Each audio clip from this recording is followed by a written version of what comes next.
नमस्ते। ददरा एकेडमी के online platform पर आप सभी का एक बार फिर स्वागत है। हम लोग संधि का अध्ययन कर रहे हैं और संधि में अध्ययन के क्रम में हम लोग यण स्वर संधि पर चर्चा कर रहे थे। यण स्वर संधि पर चर्चा करने के क्रम में हम लोग पिछली कक्षा में कुछ बातों पर चर्चा हो गई थी। आज की कक्षा में हम लोग यण स्वर संधि पर उससे आगे चर्चा प्रारंभ करते हैं। तो हमने पिछली कक्षा में देखा कि यण स्वर संधि की परिभाषा क्या होती है। तो यण स्वर संधि की परिभाषा होती है कि यदि प्रथम पद का अंतिम वर्ण ह्रस्वी अथवा दीर्घी, ह्रस्व अथवा दीर्घ अथवा री हो तथा द्वितीय पद का प्रथम वर्ण एक भिन्न स्वर आए तो संधि होने की दशा में ई के स्थान पर अ, उ के स्थान पर व तथा री के स्थान पर र का आदेश हो जाता है। इस परिभाषा के आधार पर हम लोगों ने यण स्वर संधि के 3 उपनियमों को देखा, जिसमें प्रथम उपनियम क्या बना था। तो प्रथम उपनियम था कि जब प्रथम पद का अंतिम वर्ण ह्रस्वी अथवा दीर्घ ही हो तथा द्वितीय पद का प्रथम वर्ण ह्रस्वी अथवा दीर्घ ही से भिन्न कोई स्वर हो तो संधि होने की दशा में ह्रस्वी अथवा दीर्घ ही के स्थान पर यह आदेश हो जाता है तथा वही भिन्न स्वर यह से जुड़ जाता है। जिस व्यंजन वर्ण से ह्रस्वी अथवा दीर्घ ही आदेश होकर यह बनता है, पूर्व पद का वह व्यंजन स्वर रहित हो जाता है। स्वर रहित का मतलब होता है कि आधा हो जाता है। तो हम लोगों ने पिछले कक्षा में यह देखा था कि इस प्रथम उपनियम के आधार पर कुल 18 स्थितियां बनती हैं। 18 स्थितियों में हम लोगों ने 9 स्थितियों पर चर्चा कर लिया था। वह 9 स्थितियां कौन कौन सी हैं कि जब प्रथम पद का अंतिम वर्ण ह्रस्वी हो और द्वितीय पद का प्रथम वर्ण अ हो तो क्या बनता है, यह बनता है। इसी प्रकार प्रथम पद का अंतिम वर्ण ह्रस्वी हो और द्वितीय पद का प्रथम वर्ण आ हो तो क्या बनता है, यह बनता है। हम लोगों ने इन 9 स्थितियों पर चर्चा कर लिया है और 1 या 2 उदाहरण जो भी संभव हुआ हम लोगों ने उसका संधि करना सीख लिया। अब आइए हम लोग इस प्रथम उपनियम के आधार पर जो 10वीं स्थिति बनती है उस पर चर्चा करते हैं। तो 10वीं स्थिति क्या बनती है कि जब प्रथम पद का अंतिम वर्ण दीर्घ ही हो तथा द्वितीय पद का प्रथम वर्ण अ हो। जब प्रथम पद का अंतिम वर्ण दीर्घ ही हो तथा द्वितीय पद का प्रथम वर्ण अ हो तो क्या आदेश होता है, तो ई के स्थान पर य का आदेश हो जाता है। ई के स्थान पर क्या होता है, य का आदेश हो जाता है और अ स्वर जो होता है वह पूर्ण रूप से ही उपस्थित रहता है। तो य और अ मिलकर क्या बन जाते हैं, यह बन जाते हैं। उम्मीद है कि यहाँ तक समझने में किसी को कोई भी संशय नहीं होगा। यदि आप लोग पिछली कक्षा न देखे हो तो आप लोग पहले पिछली कक्षा देखिए, यण स्वर संधि का पहला भाग, उसके बाद आप इस कक्षा को देखेंगे तो आप लोग समझ पाएंगे। आइए हम लोग इसका 1-2 उदाहरण देख लेते हैं। तो हमारे पास मान लीजिए एक शब्द आ गया नदी। नदी का मेल हमको किससे करना है, अर्पण से करना है। नदी का मेल हमें किससे करना है, अर्पण से करना है।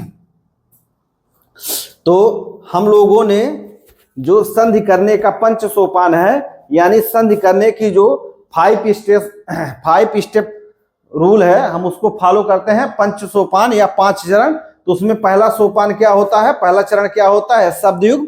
तो हम देखते हैं कि हमें एक शब्द युग्म प्राप्त हो गया। हमें क्या प्राप्त हो गया है, एक शब्द युग्म प्राप्त हो गया। दूसरे चरण पर क्या करते हैं कि हम लोग शब्द युग्म का क्या कर लेते हैं, वर्ण विच्छेद कर लेते हैं। इन सब बातों की चर्चा पीछे की कक्षाओं में काफी हो चुका है। तो आइए हम लोग नदी और अर्पण का वर्ण विच्छेद करते हैं। तो हम लोग संधि वर्ण का ही वर्ण विच्छेद करते हैं, पूरे शब्द का वर्ण विच्छेद करने की कोई आवश्यकता संधि प्रकरण में नहीं होती है। तो हम लोग क्या किए कि शब्द सीमा के अंतर्गत जो वर्ण है उनका हम लोग क्या करते हैं, वर्ण विच्छेद कर लेते हैं। अब संधि करने की जो तृतीय चरण होता है, तृतीय सोपान होता है। थर्ड स्टेप क्या है कि हमें संधि वर्ण का पहचान करना है। तो यहाँ संधि वर्ण कौन कौन से हैं? तो यहाँ संधि वर्ण हम लोग देख रहे हैं, दीर्घ ई और अ है। क्या है? दीर्घ ई और अ है, या नहीं अ है। हम देख रहे हैं कि प्रथम पद का अंतिम वर्ण स्वर है और द्वितीय पद का प्रथम वर्ण भी स्वर है। तो यहाँ पर कौन सी संधि होगी? यहाँ पर स्वर संधि होगी। अब स्वर संधि में कौन सा भाग होगा? तो हम इस यण संधि के नियम के अनुसार देखेंगे। तो यहाँ पर हमें क्या मिल जाएगा? यण स्वर संधि प्राप्त हो जाएगा। अब यण स्वर संधि के नियम के अनुसार ई के स्थान पर क्या हो जाएगा? तो ई के स्थान पर य का आदेश हो जाएगा और अ अपने स्थान पर रहेगा। और यहाँ नधैर्य है, यहाँ रपण है। उम्मीद है यहां तक किसी को कोई भी संशय नहीं होगा। अब हम लोग इसको जोड़ लेते हैं। तो यह शब्द क्या बना? नद, यह और अ मिलकर यह हो गया और पढ़। शब्द क्या बन गया? शब्द बन गया नद्यर्पण। या आप हम लोग इसको इस प्रकार से भी लिख सकते हैं, नद्यर्पण। नदी और अर्पण यह दोनों मिलकर के कौन सा शब्द बना लिए? यह दोनों मिलकर के नद्यर्पण बना लिए। यानी संधियुक्त शब्द कौन सा हो गया? संधियुक्त शब्द हो गया नद्यर्पण। उम्मीद है यहां तक समझने में किसी को कोई भी संशय नहीं हुआ होगा, कोई भी संशय नहीं हुआ होगा। अब एक शब्द हम लोग और देख लेते हैं। एक शब्द है गोपी। गोपी का मेल अर्थ से हुआ। गोपी का मेल अर्थ से हुआ तो शब्द क्या बनेगा?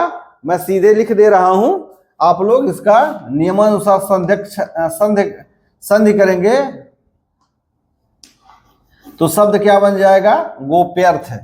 गोपी का मेल जब अर्थ से होगा तो यहां भी दीर्घ ई है और यहां अ है। तो दीर्घ ई और अ का मेल से यह का आदेश हो जाएगा। और प क्या होता है? चूंकि दीर्घ ई निकल जाता है तो प क्या हो जाता है? आधा हो जाता है या स्वर रहित हो जाता है।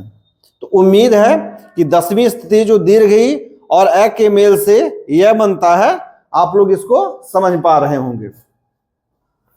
अब आइए हम लोग 11वीं स्थिति देख लेते हैं। 11वीं स्थिति क्या है कि जब प्रथम पद का अंतिम वर्ण दीर्घ ई हो तथा द्वितीय पद का प्रथम वर्ण आ हो तो यह क्या बनेगा? यह धन अ बराबर क्या बनेगा? या। हम लोग आइए इसका एक दो उदाहरण भी देख लेते हैं।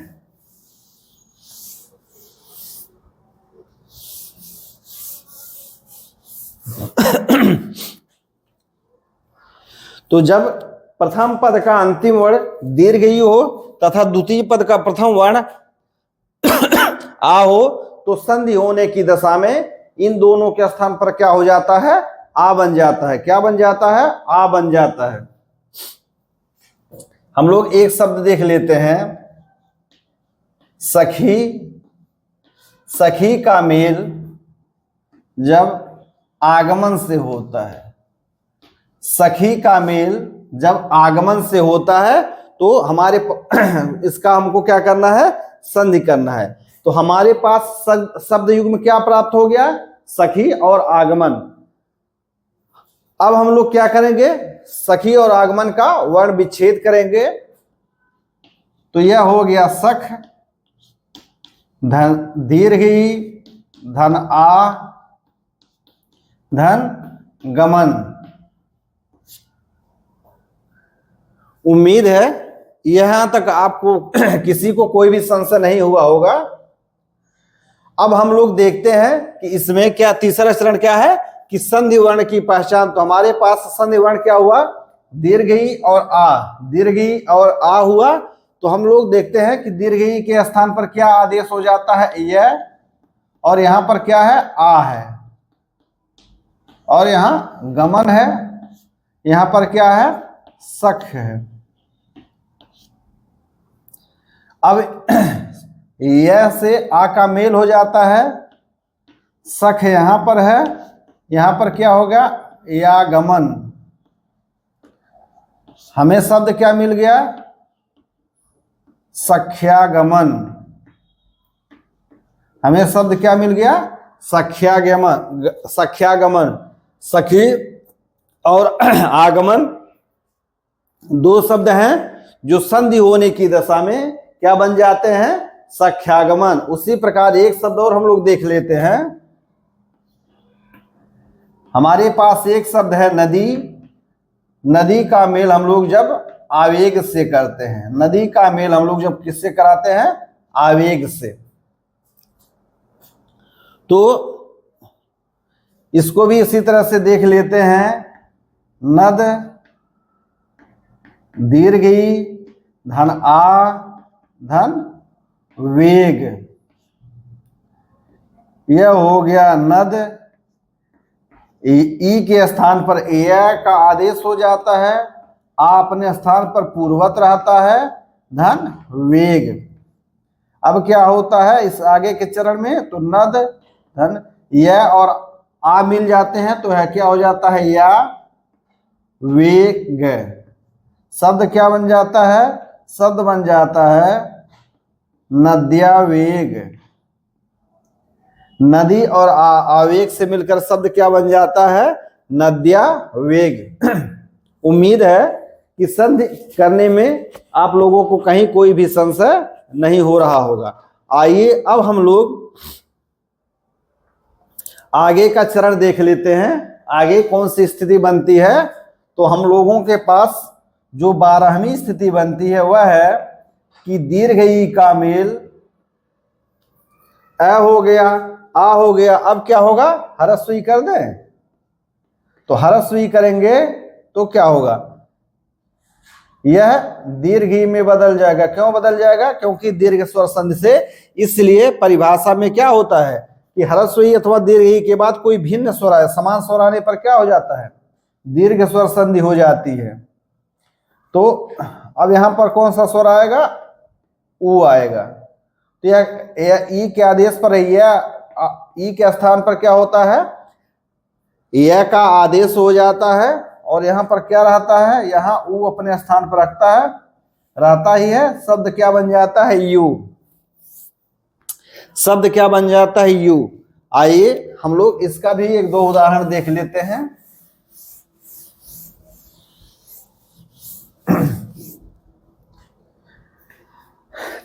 जब प्रथम पद का अंतिम वर्ण दीर्घ ई हो तथा द्वितीय पद का प्रथम वर्ण क्या हो? ह्रस्व ऊ हो, तो संधि होने की दशा में क्या होगा कि दीर्घ ई के स्थान पर य का आदेश हो जाएगा और ऊ स्वर अपने स्थान पर पूर्ववत उपस्थित रहेगा। आइए हम लोग इसका एक दो उदाहरण देख लेते हैं। एक शब्द है देवी और एक दूसरा शब्द है हमारे पास उक्ति। देवी और उक्त, देवी और उक्त का हमको मेल करना है तो हमारे पास क्या मिल गया? शब्द युग्म है। अब हम लोग क्या करेंगे? वर्ण विच्छेद कर देंगे। तो यहां पर हुआ देव, धन दीर्घ ई, धन उ, धन ती। अब हम लोगों के पास संधि वर्ण मिल गया दीर्घ ई और उ। तो चूंकि दीर्घ ई भी स्वर है और ऊ भी स्वर है तो यह कौन सी संधि हो गई? तो यह स्वर संधि हो गई। अब हम लोग देखते हैं कि स्वर संधि में कौन सा उपभेद है। तो इस स्वर संधि की परिभाषा के अनुसार क्या हो जाता है? यह एण स्वर संधि हो जाता है और एण स्वर संधि के स्थान के परिभाषा के आधार पर या नियम के आधार पर क्या बनता है? तो दीर्घ ई के स्थान पर य का आदेश हो जाता है और ऊ यहाँ अपने स्थान पर उपस्थित रहता है। यहाँ कृति और यहाँ देव। शब्द क्या बन जाता है? देव, धन उक्ति। शब्द क्या बनता है? शब्द बन जाता है देव्युक्ति। देवी और उक्त से मिलकर के क्या शब्द बनता है? शब्द बन जाता है देवयुक्त। उसी प्रकार एक शब्द है, हम लोग देख लेते हैं स्त्री। स्त्री का मेल जब उचित से होता है, स्त्री और स्त्री शब्द का मेल जब उचित से होता है तो शब्द क्या बनता है, तो मैं यहां लिख दे रहा हूं, आप लोग इसको स्वतः इसी तरह से करिएगा। शब्द बन जाएगा स्त्रीयुक्त, स्त्रीउचित है, स्त्रीउचित, स्त्रीउचित, इसको सही शब्द बनेगा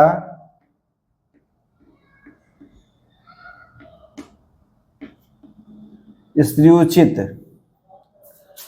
तो हम लोगों ने प्रथम उपनियम के आधार पर 12 स्थिति देख ली। अब आइए हम लोग इस प्रथम उपनियम के आधार पर 13वीं स्थिति क्या बनती है कि जब दीर्घ ई के पश्चात दीर्घ उ आए, दीर्घ ई के पश्चात दीर्घ उ आए, अर्थात प्रथम पद का अंतिम वर्ण दीर्घ ई हो तथा द्वितीय पद का प्रथम वर्ण क्या हो, दीर्घ उ हो, तो दीर्घ ई के स्थान पर यह आदेश हो जाता है और यहाँ दीर्घ उ उपस्थित रहता है, तो शब्द क्या बन जाता है, यू। शब्द क्या बन जाता है, यू। आइए हम लोग इसका भी एक दो, इसको आप लोग देख लीजिए, हम लोग इसका भी क्या करते हैं, एक दो उदाहरण देख लेते हैं।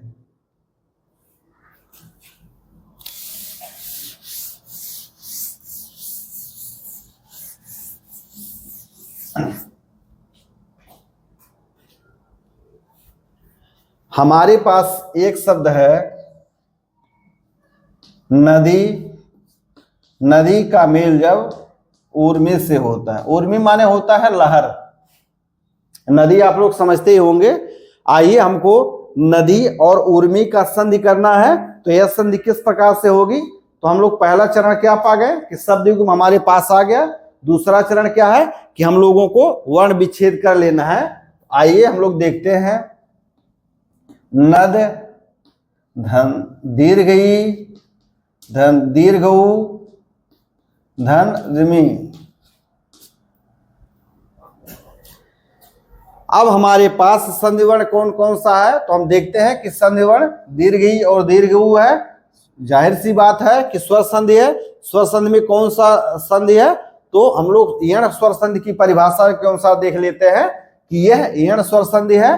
तो यहाँ पर क्या आदेश हो जाएगा, तो दीर्घ ई के स्थान पर यह का आदेश हो जाएगा और दीर्घ उ यहाँ उपस्थित रहेगा और रिमी यहाँ है और नद यहाँ है। अब फिर आगे देखते हैं, इसको आगे हल करते हैं, नद यूर्मी। शब्द हमारे पास क्या बन गया, शब्द बन गया नदयूर्मी। उम्मीद है कि यहां तक समझने में या यह संधि किस प्रकार से हो रहा है, इन सब बातों को समझने में किसी को कोई भी संशय नहीं होगी। आइए एक शब्द हम दे रहे हैं, आप लोग इसका वर्ण विच्छेद करते करिएगा। शब्द क्या है, देवी का मेल ऊर्जा से हो रहा है, यानी देवी की ऊर्जा, तो शब्द क्या बनता है, देव्यूर्जा। शब्द क्या बनता है, देव्यूर्जा शब्द बनेगा। आप लोग स्वतः इस आधार पर संधि करते आइए, तब यह प्राप्त होगा। आप लोग शॉर्टकट में अभी मत जाइए, अभी सीख लीजिए, उसके बाद आप लोग शॉर्टकट करने में काफी अच्छी तरह से सक्षम हो जाएंगे। अब क्या हुआ, ए हो गया, आ यहां पर आ चाहिए, आ हो गया, ह्रस्व दीर्घ उ, उसके बाद री। 14वीं स्थिति क्या बनती है कि दीर्घ ई के प्लस दीर्घ ई के बाद री हो, यह हो गया यह धन री। शब्द क्या बनेगा, री। लेकिन हमने जैसे पिछली कक्षा में बताया कि ह्रस्व ई और री के बाद ऐसा कोई भी शब्द देखने में मिला नहीं है, तो हमने काफी ढूंढा लेकिन ऐसा कोई भी शब्द नहीं मिला जिसमें दीर्घ ई और री के मेल से री बनता हो। यदि कोई मिलेगा तो हम फिर उसको आप लोगों को बता देंगे। आइए हम लोग अब 15वीं स्थिति देख लेते हैं कि प्रथम पद का अंतिम वर्ण दीर्घ ई हो और द्वितीय पद का प्रथम वर्ण ए हो। प्रथम पद का अंतिम वर्ण दीर्घ ई हो और द्वितीय पद का प्रथम वर्ण ए हो, तो शब्द तो ई के आदेश पर यह आदेश होता है और ए अपने स्थान पर उपस्थित रहता है। यहाँ क्या बनता है, यहाँ ए बन जाता है, यहाँ क्या बनता है, ए बन जाता है। आइए हम लोग इसका कोई एक दो उदाहरण देख लेते हैं।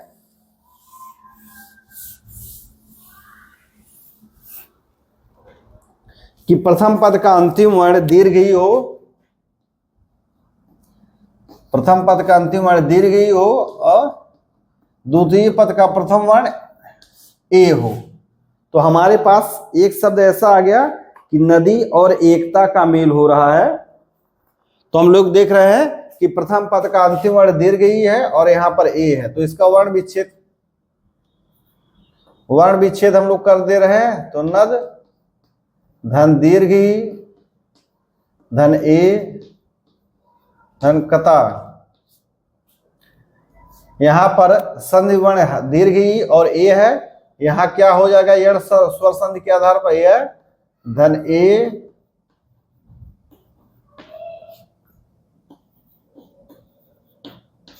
शब्द क्या बन जाएगा, नद एकता। यानी नदी और एकता शब्द का हम लोग जब संधि करेंगे तो यह शब्द क्या बन जाएगा, यह शब्द बन जाएगा नद एकता। शब्द क्या बन जाएगा, नद एकता। उसी प्रकार एक शब्द है देवी और एक शब्द है एकता।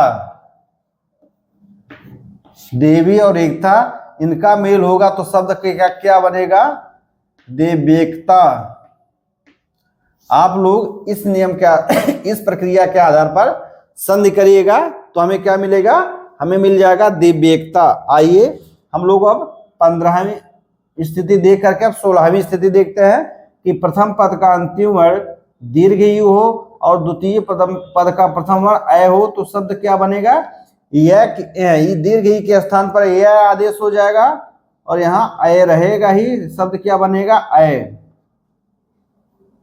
इसका हम लोग भी एक दो उदाहरण देख लेते हैं कि जब प्रथम पद का अंतिम वर्ण दीर्घ ही हो और द्वितीय पद का प्रथम वर्ण अय हो। चूंकि इस प्रकार का जो शब्द कॉम्बिनेशन है, ऐसे बहुत कम शब्द मिलते हैं, तो वही उदाहरण हेर फेर के आएंगे। तो प्रथम पद का अंतिम वर्ण क्या हो, दीर्घ ही हो और द्वितीय पद का प्रथम वर्ण क्या हो, अय हो। तो एक शब्द है देवी का मेल ऐश्वर्य से हो। देवी का मेल किससे हो, ऐश्वर्य से हो। देवी का मेल किससे हो, ऐश्वर्य से हो।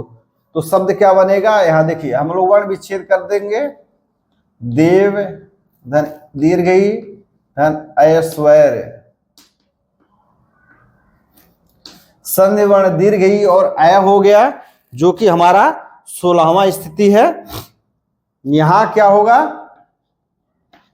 देव, यहां यह हो जाएगा, यहां अय है, यह है धन स्वर्य। शब्द क्या बनेगा, देव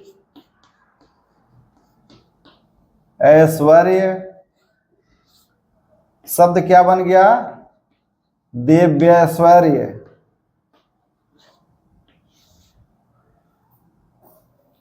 उम्मीद है कि संधि करने की यह विधा आप लोग अच्छी तरह से समझ पा रहे होंगे।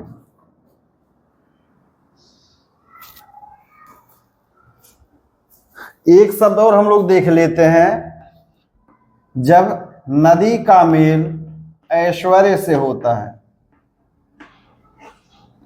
शब्द क्या बनता है, शब्द बनता है नदैश्वर्य। शब्द क्या बनता है, नदैश्वर्य। यह कैसे आया, आप लोग इसी विधा से जब संधि करेंगे तो यही प्राप्त होगा। आप लोग अभ्यास में इसी विधा का पालन करिएगा। आइए हम लोग अब 17वीं स्थिति देख लेते हैं कि दीर्घ ई का मेल जब ओ से हो। दीर्घ ई का मेल जब ओ से होता है, ओ क्या है, ओ एक भिन्न स्वर है। तो हम लोगों को क्या प्राप्त होता है कि दीर्घ ई के स्थान पर यह प्राप्त होता है और ओ अपने स्थान पर यथावत रहता है। शब्द क्या, हमको वर्ण क्या मिल जाता है, यो मिल जाता है। यानी दीर्घ ई के बाद जब भिन्न ओ है, वो क्या है, वो दीर्घ ई से क्या है, भिन्न स्वर है, भिन्न स्वर है, असमान स्वर है, तो क्या मिल जाएगा, यण स्वर संधि के नियम के अनुसार यहाँ हमें यह प्राप्त हो जाएगा। आइए हम लोग इसका भी एक दो उदाहरण देख लेते हैं।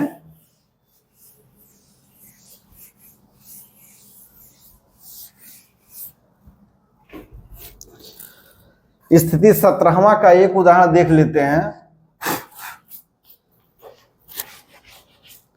हमारे पास एक शब्द है, देवी का मेल ओज से होता है। देवी का मेल क्या किससे होता है, योज से, ओज से होता है। तो हम लोग देव धन दीर्घ ई धन ओ धन जय,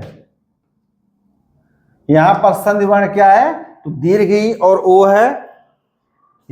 चूंकि यह दोनों असमान स्वर हैं और पहले क्या आ रहा है, दीर्घ ई आ रहा है, तो यण स्वर संधि के नियमानुसार यहां पर क्या हो जाएगा, यह आदेश हो जाएगा, ओ अपने स्थान पर रहेगा ही, और यहां पर क्या हो गया, जय हो गया। यहां क्या है, देव, शब्द क्या बन गया, देव धन योज, मिलकर क्या बनता है, मिलकर बनता है देवयोज, मिलकर क्या बनता है, मिलकर बनता है देवयोज।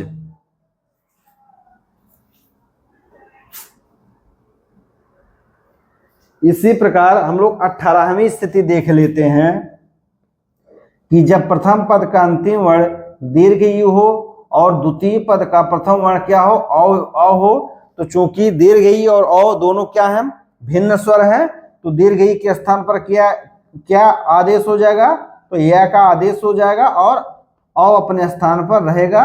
वर्ण क्या बन जाएगा, य बन जाएगा। मेल होने पर हरस य और अ मिलकर क्या बनेंगे, य बना लेंगे। आइए हम लोग इसका उदाहरण देख लेते हैं।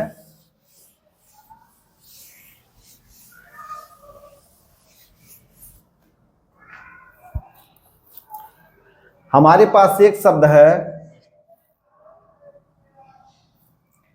वाणी, और वाणी का मेल जब औचित्य से होता है, वाणी का मेल किससे होता है, औचित्य से होता है, तो हम लोग क्या करते हैं, वाणी का वर्ण विच्छेद कर लेते हैं, वाण धन दीर्घ ई धन औ धन चित्य। यहां पर संधि वर्ण कौन कौन से हैं, तो यहां संधि वर्ण दीर्घ ई और अ है। चूंकि दीर्घ ई और अ दोनों क्या है, भिन्न भिन्न स्वर हैं, चूंकि स्वर हैं तो स्वर संधि होगा। और किस प्रकार के स्वर हैं, तो भिन्न भिन्न स्वर हैं। पहले कौन सा स्वर आ रहा है, तो दीर्घ ई आ रहा है, तो कौन सी संधि होगी, तो संधि होगा यण स्वर संधि। यहां पर दीर्घ ई के बाद क्या आदेश हो जाएगा, नियमानुसार यह का आदेश हो जाएगा और अ अपने स्थान पर पूर्वत उपस्थित रहेगा। धन क्या हो गया, चित्य।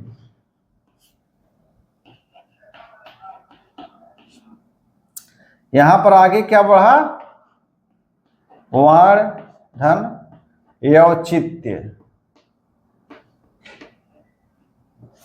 शब्द क्या बन गया, शब्द बन गया वाण औचित्य।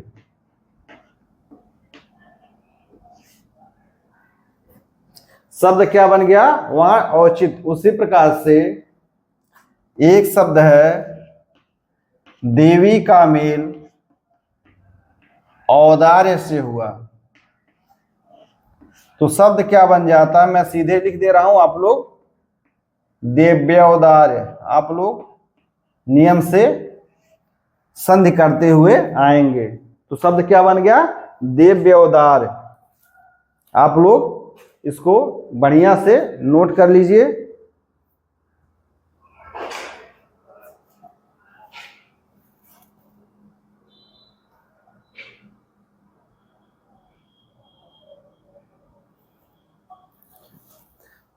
उम्मीद है कि आप लोग यण स्वर संधि को समझ पा रहे होंगे।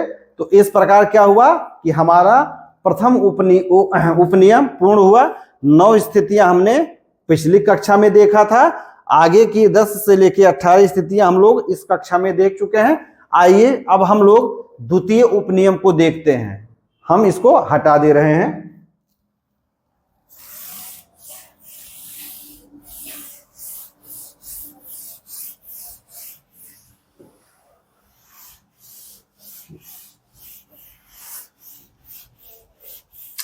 जितने शब्दों का हमने उदाहरण दिया है, संभवतः इतने वैरायटी के, इतने तरीके के शब्द आपको कहीं पर भी किसी भी पुस्तक में ढूंढने को प्राप्त नहीं होगा। आप लोग इन शब्दों पर अभ्यास कर लेंगे तो आप लोगों को संधि करने में या संधि विच्छेद करने में कहीं कोई भी संशय नहीं होगा। आइए अब हम लोग यण स्वर संधि का जो द्वितीय उपनियम है उसको देख लेते हैं।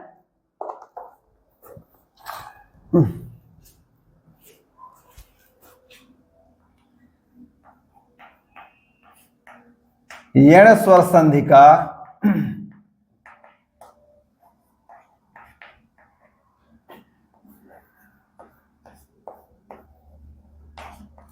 यण स्वर संधि का द्वितीय उपनियम, द्वितीय उपनियम क्या कहता है? जब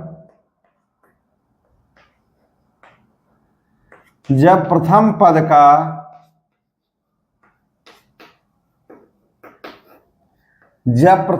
का अंतिम वर्ण उ अथवा दीर्घ उ हो, जब प्रथम पद का अंतिम वर्ण उ ह्रस्व उ अथवा दीर्घ उ हो तथा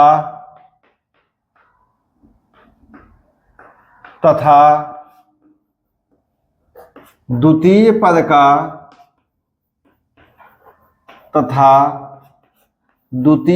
का प्रथम वर्ण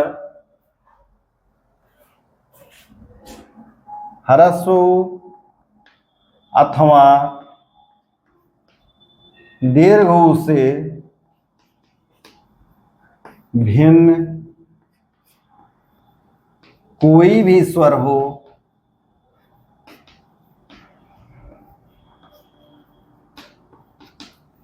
द्वितीय उपनियम क्या कह रहा है कि जब प्रथम पद का अंतिम वर्ण ह्रस्व उ अथवा दीर्घ उ हो तथा द्वितीय पद का प्रथम वर्ण ह्रस्व उ अथवा दीर्घ उ से भिन्न कोई भी स्वर हो तो संधि होने की दशा में, संधि होने की दशा में उ अथवा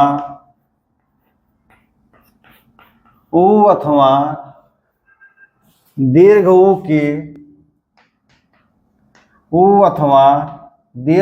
के स्थान पर वह आदेश हो जाता है।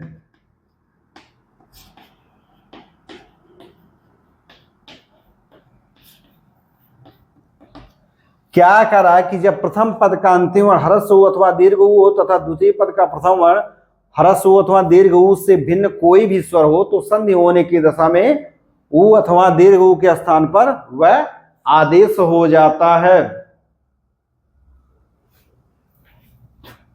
आदेश तथा वही भिन्न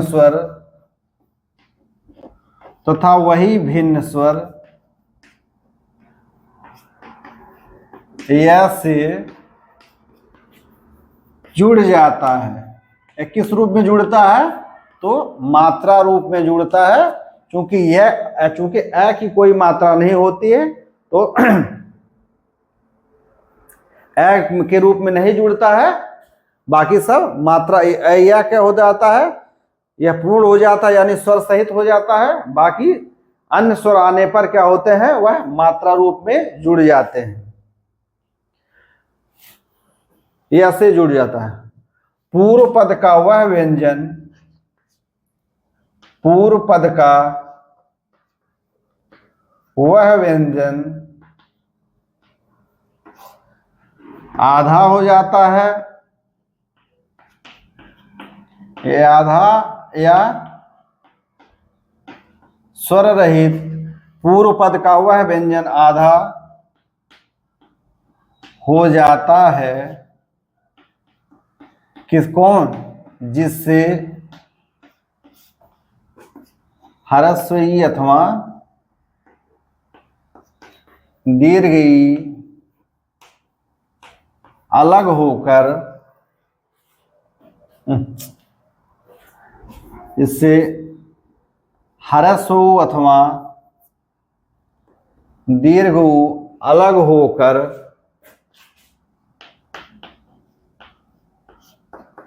वह आदेश होता है, वह आदेश होता है। प्रथम नियम समान रूप से, द्वितीय नियम क्या है कि समान रूप से प्रथम नियम के ही अनुकूल है। और आप लोग जानते हैं कि हम लोगों का अध्ययन करने का यही तरीका है कि जो नियम होता है हम लोग उसको छोटे छोटे उपनियम में बांट करके आराम से पढ़ लेते हैं। एक बार हम लोग विस्तृत पढ़ लेंगे, बाद में हम लोग इसको सीधा सीधा कर लेंगे। इस प्रकार क्या बनता है, आदेश क्या होता है वह, और इसके साथ क्या रहता है, भिन्न स्वर या असमान स्वर। अच्छा, समान स्वर होने पर क्या हो जाएगा, तो समान स्वर होने पर क्या बन जाएगा, यह दीर्घ स्वर संधि के दीर्घ स्वर संधि के, अरे तो उल्टा लिख दिए हैं। समान स्वर होने पर क्या होता है, समान स्वर होने पर दीर्घ स्वर संधि हो जाती है। इसमें क्या होता है कि प्रथम पद का अंतिम वर्ण, प्रथम पद का अंतिम वर्ण क्या हो, ह्रस्व ऊ अथवा दीर्घ ऊ हो।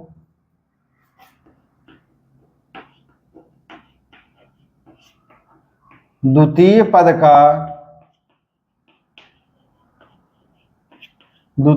का प्रथम वर्ण क्या हो, ऊ अवलिक दीर्घ ऊ से असमान स्वर।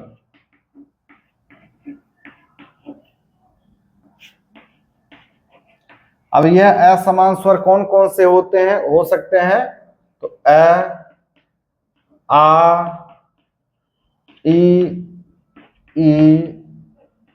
री, ए, ऐ, ओ और औ।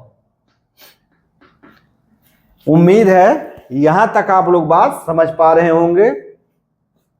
तो आदेश क्या होता है, आदेश होता है कि ऊ अथवा दीर्घ ऊ के स्थान पर वह हो जाता है, और साथ में क्या होता है, वही भिन्न स्वर, यानी जो भिन्न स्वर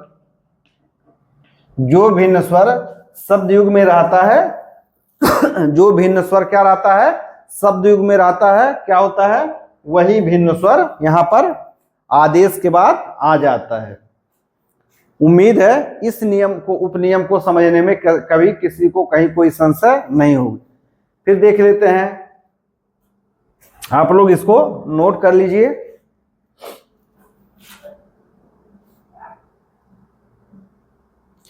तो हम लोग देख रहे हैं कि पहले ऊ का मेल इन कितने स्वर वर्णों से होगा, 1 2 3 4 5 6 7 8 9। फिर दीर्घ ऊ का मेल किससे किससे होगा, 9 वर्णों से फिर होगा, 1 2 3 4 5 6 7 8 9। यानी एक बार हम ह्रस्व ऊ का मेल इन 9 स्वरों के साथ करवाएंगे, फिर दीर्घ ऊ का मेल फिर इन 9 स्वरों के साथ कराएंगे।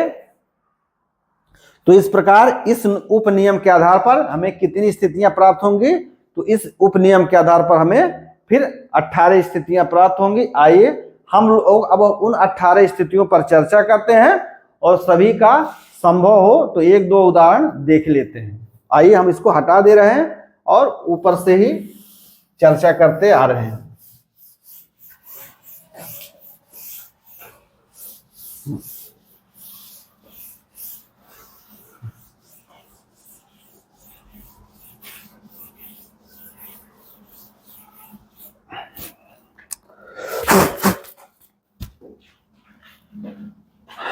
तो यहां लिख रहे द्वितीय उपनियम के आधार पर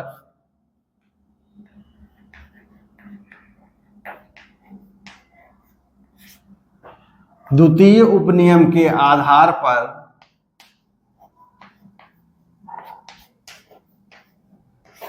हमें कितनी 18 स्थितियां द्वितीय नियम उपनियम के आधार पर 18 स्थितियां बनती हैं। आइए पूर्व की भांति हम लोग इस पर चर्चा करते हैं। तो पहली स्थिति क्या बनती है कि जब प्रथम पद का अंतिम वर्ण ह्रस्व उ हो और द्वितीय पद का प्रथम वर्ण क्या हो, ए हो। पहली स्थिति क्या बनती है कि जब प्रथम पद का अंतिम वर्ण ह्रस्व उ हो और द्वितीय पद का प्रथम वर्ण क्या हो, ए हो।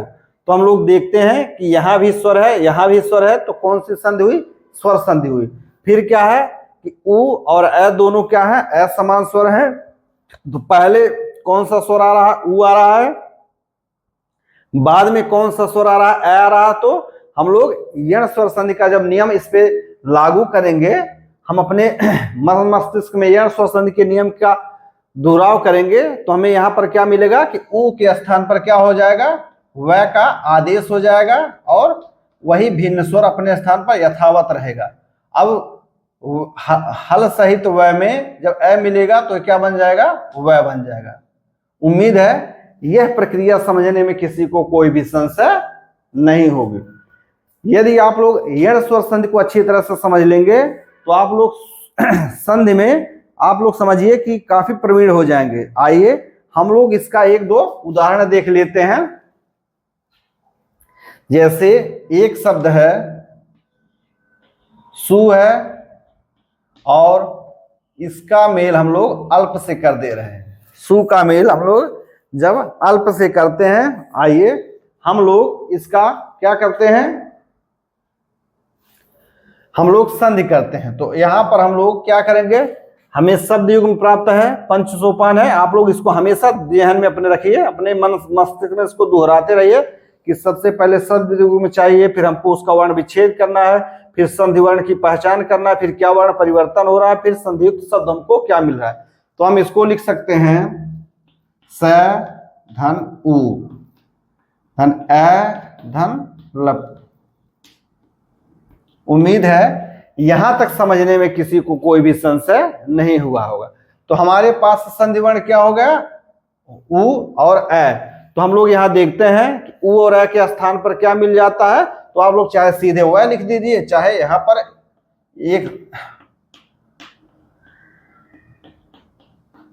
एक चरण और लिख दीजिए।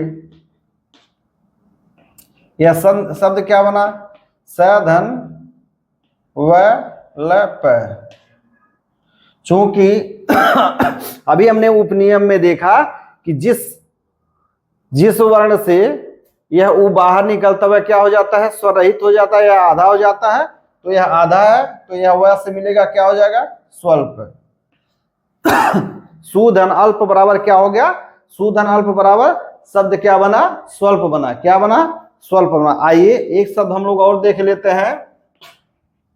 वह शब्द है मनु का मेल जब अंतर से हुआ। मनु का मेल जब अंतर से हुआ, तो इसी प्रकार यह शब्द क्या बन जाएगा, हम सीधे लिख दे रहे हैं, मनवंतर बनता है। मनु का मेल जब अंतर से होता है तो शब्द क्या बनता है, मनवंतर। मनु का मेल जब अंतर से होता है तो शब्द क्या बनता है, मनवंतर बनता है। इसी प्रकार एक शब्द है अनु का मेल जब वय से होता है। अनु का मेल वय से नहीं, अनु का मेल जब अय से होता है,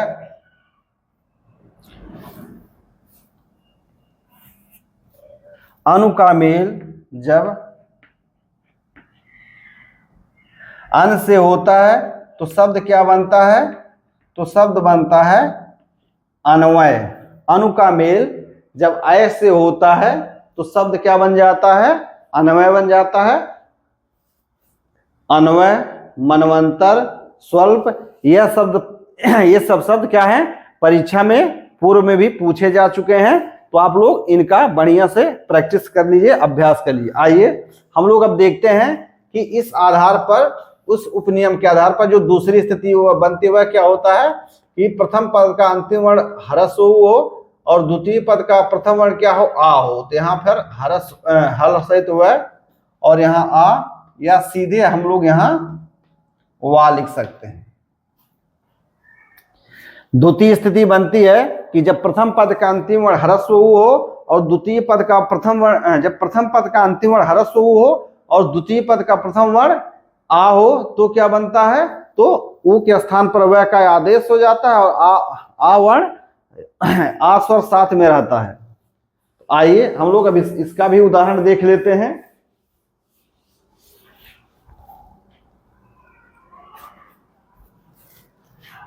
इसका एक उदाहरण है जो बच्चों को काफी भ्रमित करता है। हालांकि व्याकरणिक रूप से यह दो प्रकार से हो सकता है, लेकिन इसका जो सही शब्द मीमांसा है वह यही है। तो आइए हम लोग इसको देखते हैं। जब सु का मेल आगत से हो और यह परीक्षा में पूछा जाता है, तो आप लोग इस पे ध्यान दीजिए। इसको हम लिख सकते हैं स धन उ धन आ धन गत। सु का मेल होता है सुंदर तरीके से, आगत माने आगमन, यानी जिसका आगमन अच्छी तरीके से हुआ हो, या कह सकते हैं कि सद्भाव में हुआ हो, उसका क्या होता है, स्वागत होता है। यहां पर संधि वर्ण क्या हुआ, हम लोग जब वर्ण विच्छेद कर दिए उ धन आ हुआ, तो हम लोग देखते हैं कि यण स्वर संधि के नियम के अनुसार क्या होता है, उ के स्थान पर वह आदेश हो जाता है और यहाँ क्या है, आ है और फिर यहाँ गत है, आगत है। अब वह आ से मिल जाता है, यहाँ क्या बनता है, स धन वागत। शब्द क्या बन जाता है, शब्द बन जाता है स्वागत। यही सु धन आगत स्वागत का सही शब्द मीमांसा यही है, सही शब्द की मूल भावना यही है। हालांकि व्याकरणिक नियम से हम लोग स्व धन आगत कर देंगे, व्याकरण की दृष्टि से तो यह भी सही है, क्योंकि यहाँ पर अ है और यहाँ आ है, अ और आ मिलकर आ बनते हैं, तो यह शब्द बन जाएगा स्वागत। लेकिन क्या होता है कि यह स्वतः आगमन आगत है, इसलिए यह स्वागत शब्द की सही शब्द मीमांसा नहीं है। तो यदि स्वागत शब्द का वर्ण संधि विच्छेद भी पूछा जाएगा, तो आप लोग सुधन आगत करिएगा, स्वधन आगत नहीं मत करिएगा। उम्मीद है यह बातें आप लोग समझ पा रहे होंगे। आइए हम लोग एक दूसरा शब्द देख लेते हैं। परीक्षाओं में काफी ये भी पूछा जाता है। एक शब्द है मधु धन आचार्य। यह शब्द क्या बन जाता है, यह शब्द बन जाता है मधवाचार्य। आप लोग इसका संधि इस नियम से करिएगा। यह सब आप लोगों के लिए समझिए गृह कार्य छोड़ा जा रहा है। तीसरी स्थिति क्या बनती है कि जब ह्रस्व उ का मेल अ हो गया आ हो गया, तो ह्रस्व ई के साथ हुआ, यहाँ चूंकि भिन्न स्वर है तो वह आदेश हो जाता है, ह्रस्व ई अपने स्थान पर रहेगा, यहाँ क्या बन जाएगा, तो यहाँ वी बन जाएगा। ठीक है, आइए हम लोग इसका भी एक दो उदाहरण देख लेते हैं।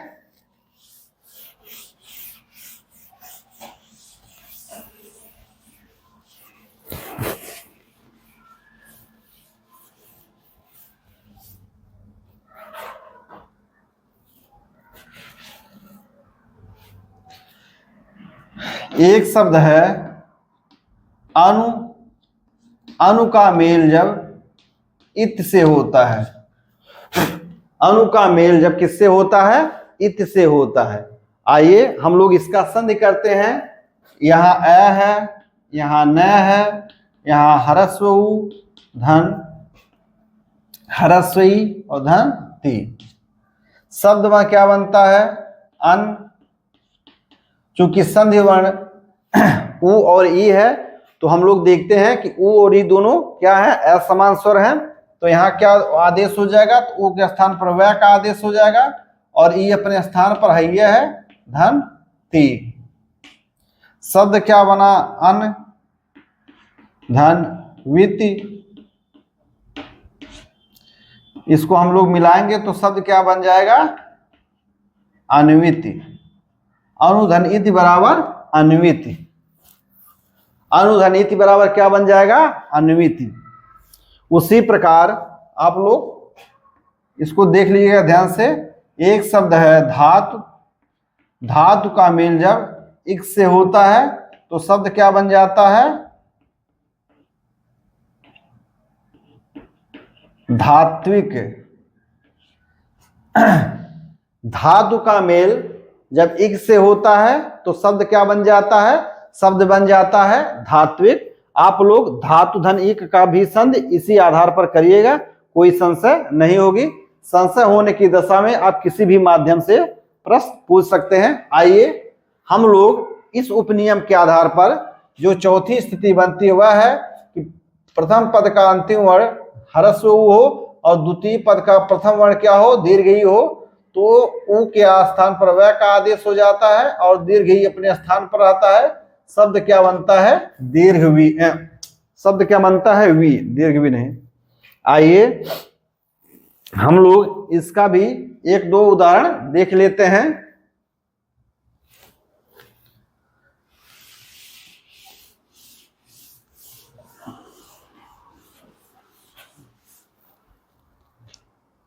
एक शब्द है तनु का मेल, हम लोग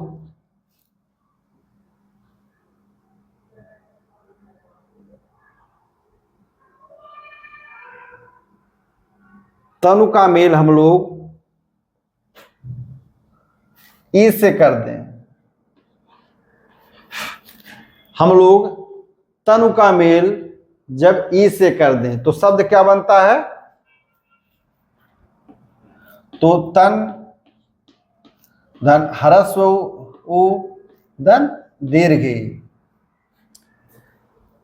तनु का मेल जब हम लोग ई से करेंगे तो शब्द क्या बनेगा, हम लोग देख लेते हैं। इनको हम लोग क्या करेंगे, वर्ण विच्छेद कर देंगे तो तन ऊ धन ई। अब हम लोग देखते हैं कि संधि वर्ण क्या है, तो संधि वर्ण ऊ और ई है, तो क्या होगा यहां, तन ऊ के स्थान पर वह आदेश हो जाएगा और दीर्घ ई अपने स्थान पर यथावत रहेगा। तो शब्द क्या बन जाएगा, तन धन वी। मिला के तनु धन ई का शब्द क्या बनेगा, तन्वी। क्या बन जाएगा, तन्वी। उम्मीद है कि अगर तन्वी शब्द का आप लोगों को संधि विच्छेद करना हुआ तो आप लोग तनुधन ई कर सकते हैं। आइए हम लोग इसका एक दो उदाहरण और देख लेते हैं। एक शब्द है अनु। अनु का मेल इच्छा से होता है। अनु का मेल किससे होता है, इच्छा से होता है। हम लोग इसका संधि कैसे करेंगे, तो यहां पर हम लोग अन धन ह्रस्व ऊ धन दीर्घ ई धन क्षा।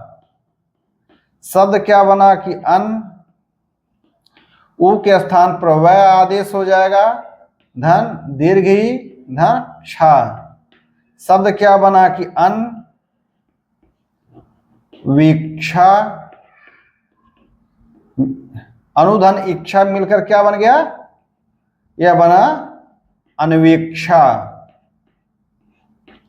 उम्मीद है कि अनु और इच्छा से के मेल से अनवीक्षा कैसे बना आप लोग समझ पा रहे होंगे। आप लोग इसको नोट कर लीजिए। आइए हम लोग अब पांचवी स्थिति देखते हैं। तो क्या है, यहां अ हो गया, आ हो गया, ह्रस्व ऊ दीर्घ ऊ हो गया। अब फिर किसकी बारी आती, ह्रस्व ऊ की। तो ऊ और ऊ के मेल से वह नहीं बनता। क्यों नहीं बनता, क्योंकि समान स्वर आएंगे तो दीर्घ ऊ बन जाएगा। वह किसमें चला जाएगा, वह दीर्घ स्वर संधि में आएगा। तो अ आ ई ऊ के बाद री आएगा। तो हरस्व ऊ के बाद जब री आएगा तो यहाँ क्या होगा, वह आदेश हो जाएगा, यहाँ री आएगा, वहां पर क्या बनेगा, व्री बन जाएगा। क्या बन जाएगा, व्री बन जाएगा। यहां पर क्या बन जाएगा, व्री बन जाएगा। तो आइए हम लोग देखते हैं। तो हमने पिछले उपनियम में जो स्थितियां बनी उसमें हम लोगों को ऐसा कोई भी शब्द नहीं मिला था कि जिसमें ह्रस्व ई और री आए, लेकिन संयोग से हमारे पास ऐसे एक दो शब्द मिल गए हैं कि यदि प्रथम पद का अंतिम वर्ण ह्रस्व ऊ हो और द्वितीय पद का प्रथम वर्ण री हो तो ऊ के स्थान पर वह का आदेश हो जाएगा। आइए एक शब्द हम उसको देख लेते हैं। वह शब्द है गुरु का मेल जब ऋण से होता है। गुरु का मेल जब ऋण से होता है तो कौन सा शब्द बनता है, आइए हम लोग इसी आधार पर इसका क्या होता, शब्द मिल गया, वर्ण विच्छेद करते हैं। तो हमारे पास शब्द आ गया गुर धन ह्रस्व ऊ धन री धन ड़। अब हमारे पास संधि वर्ण कौन कौन से हैं, तो ह्रस्व ऊ है और री है, तो हम यहां लिख सकते हैं गुर। ऊ के स्थान पर चूंकि यह दोनों असमान स्वर हैं तो यहाँ वह का आदेश हो जाता है, यहाँ री रहता है और यहाँ ड़ है। आगे हम लोग इसको बढ़ते हैं और हल करते हैं। यहाँ क्या होगा, व्री, यहाँ क्या है ड़। अब हम इसको मिलाते हैं तो र क्या होता है, वह के ऊपर चला जाएगा, रेफ रूप में क्या बनेगा, गुरवीण। गुरवीण, गुरु और ऋण से कौन सा शब्द बनेगा, तो गुरु और ऋण से क्या बनेगा, गुरवीण बनेगा। उसी प्रकार से एक शब्द है अनु होता है और उसका मेल हम लोग जब ऋचा से करते हैं, अनु का मेल हम लोग किससे करते हैं, ऋचा से करते हैं। तो इसी आधार पर हम लोग फिर क्या इसका संधि करेंगे, अन धन ऊ धन री धन चा। शब्द क्या बनेगा, अन व्री चा। शब्द क्या बन जाएगा, अन वृचा। शब्द क्या बन गया, अनुधन ऋचा से हम लोग संधि करेंगे तो शब्द क्या बन जाएगा, अनवृचा। क्या बन जाएगा, अनवृचा।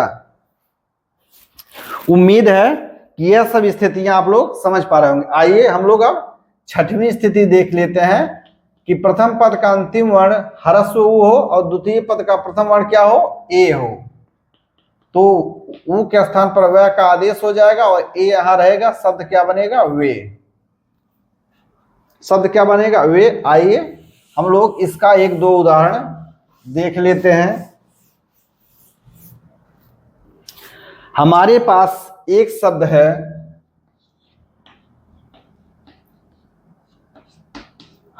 अनु का मेल जब एषण से होता है। अनु का मेल किससे होता है, एषण से होता है। अनु का मेल किससे होता है, एषण से होता है।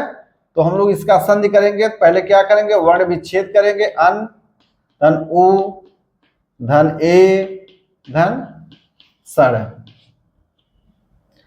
ऊ और ए यहाँ है तो ऊ के आदेश पर क्या हो, ऊ के स्थान पर क्या होगा, वह का आदेश हो जाएगा। ये यहाँ है और सड़ यहाँ रहेगा। शब्द क्या बना, अन धन वे धन एसड़। शब्द क्या बना, अन धन वेसड़। यह मिलाकर क्या हो गया, यह बना अन्वेषण।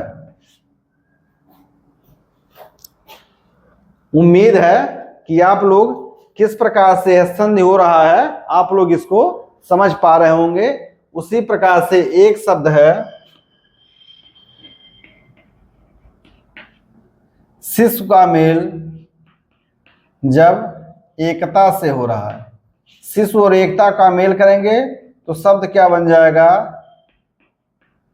शिशुवेकता। शिशु का मेल जब एकता से होगा तो शब्द क्या बन जाएगा, शिष्यवेकता। उम्मीद है कि आप लोग इस प्रकार संधि करना समझ पा रहे होंगे।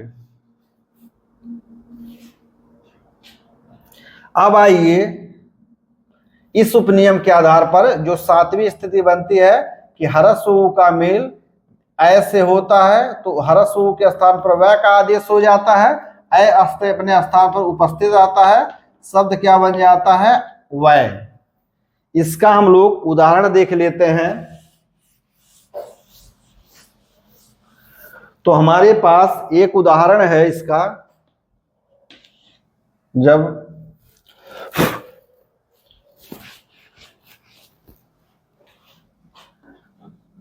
हमारे पास एक उदाहरण है, बहु धन ऐश्वर्य।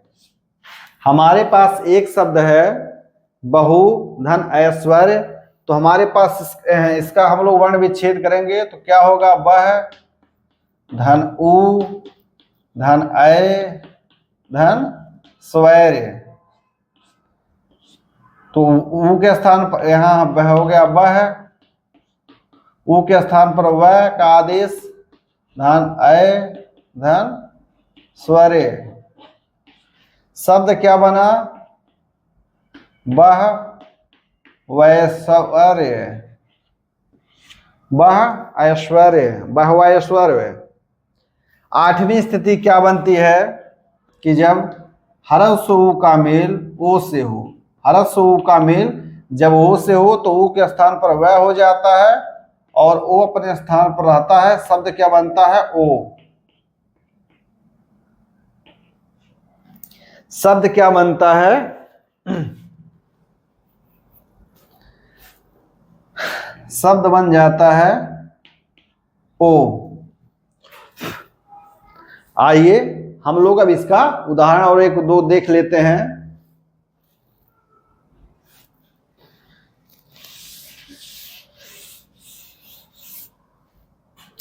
इसमें एक उदाहरण आप लोग और देख लीजिएगा, दूसरा, साधु का मेल जब ऐश्वर्य से हो तो शब्द क्या बन जाता है, शब्द बन जाता है साधु ऐश्वर्य। आप लोग इसको अपने हिसाब से करिएगा, ये ध है। आइए इस आधार पर देख लेते हैं, आठवीं स्थिति के आधार पर, कि जब ह्रस्व ऊ का मेल ओ से होता है तब क्या बनता है, ह्रस्व ऊ यानी प्रथम पद का जो अंतिम वर्ण वो होता है वह ह्रस्व ऊ होता है, और द्वितीय पद का प्रथम वर्ण जो होता है वह क्या होता है, वह ओ होता है।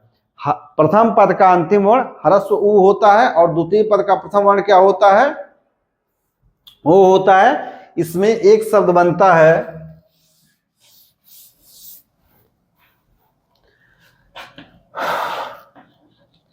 मधु। शब्द का मेल ओदन से होता है, तो हम लोग इसको मध धन ऊ धन ओ धन दन। शब्द क्या बनता है, मध धन ऊ के स्थान पर क्या हो जाता है, वह धन ओ धन दन। शब्द क्या बनेगा, मध धन ओदन, और क्या होगा, मध ओदन।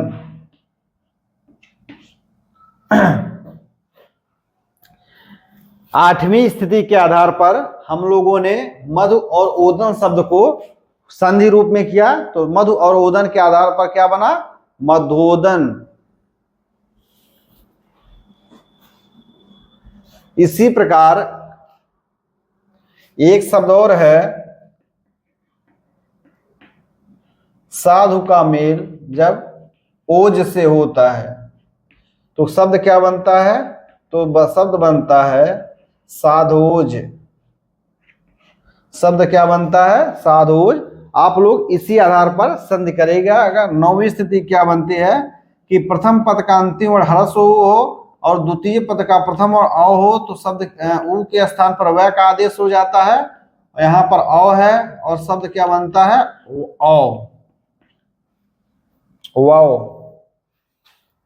आइए हम लोग इसका एक दो उदाहरण देख लेते हैं कि जब हम लोग ऐसे शब्द का संधि करते हैं कि जिसमें प्रथम पद का अंतिम वर्ण ह्रस्व हो और द्वितीय पद का प्रथम वर्ण क्या हो, अ हो।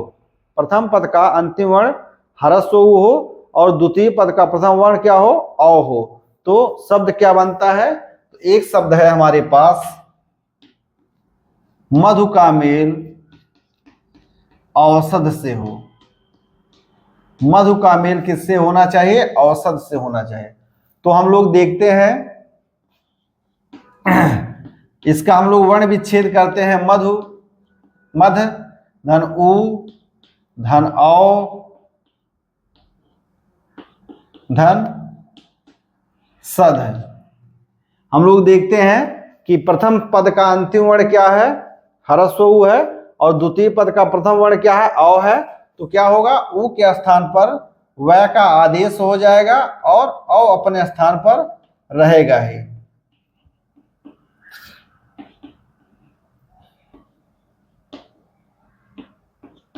शब्द क्या बना, शब्द बना मधौषध।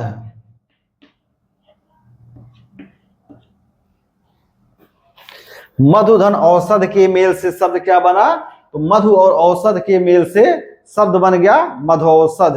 शब्द मन क्या बन गया, मधौषध। उसी प्रकार से एक शब्द है जब गुरु का मेल औदार्य से हो, गुरु का मेल औदार्य से हो तो शब्द बन जाएगा गुरु औदार्य। शब्द क्या बन जाएगा,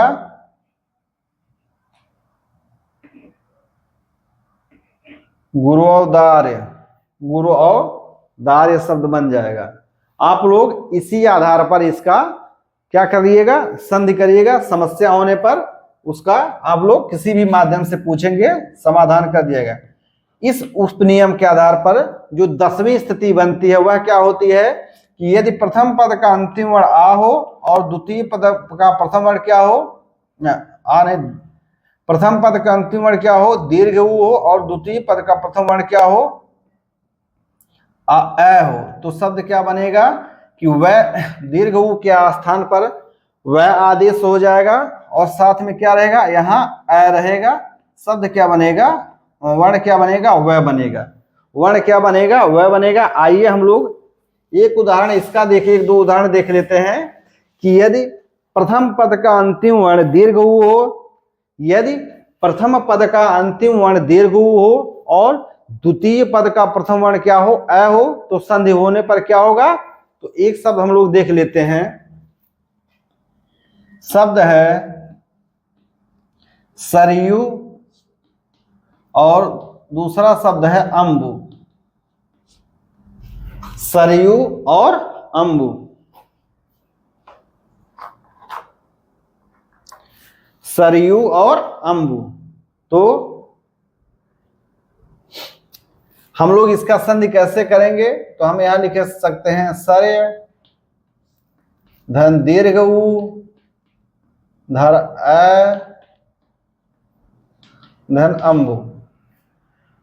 तो हम लोगों ने जब सरयू और अंबु का वर्ण विच्छेद किया तो इस प्रकार से प्राप्त हुआ। अब हम लोग देखते हैं कि यहाँ प्रथम पद का अंतिम वर्ण दीर्घ उ है और द्वितीय पद का प्रथम वर्ण क्या है, अ है। तो दीर्घ उ के स्थान पर क्या होगा, वह का आदेश हो जाएगा और यहाँ अ है।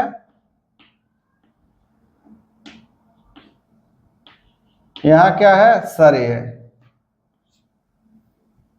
तो शब्द क्या बना, सरय वंबु।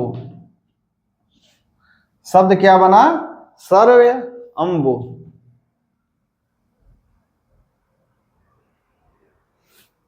इसको और हम सरल कर सकते हैं, इसको लिख सकते हैं सर यह वंबु। सरय वंबु। एक दूसरा शब्द लिख सकते हैं, देख सकते हैं हम लोग। एक शब्द है बधु का मेल जब अर्थ से होता है, बधु का मेल किससे हो, बधु का मेल जब अर्थ से होता है, बधु का मेल किससे होता है, अर्थ से होता है, तो शब्द क्या बनेगा, बधवर्थ। आप लोग उपरोक्त नियम के आधार पर इसका संधि करिएगा, कोई संशय होगा तो आप लोग पूछ सकते हैं। इसमें 11वीं स्थिति क्या होती है कि प्रथम पद का अंतिम वर्ण दीर्घ उ हो और द्वितीय पद का प्रथम वर्ण आ हो, तो उ के स्थान पर व का आदेश हो जाएगा और आ अपने स्थान पर यथावत रहेगा। शब्द क्या बनेगा, वा बनेगा। शब्द क्या बनेगा, वा बनेगा। आइए हम लोग इसका भी उदाहरण देख लेते हैं।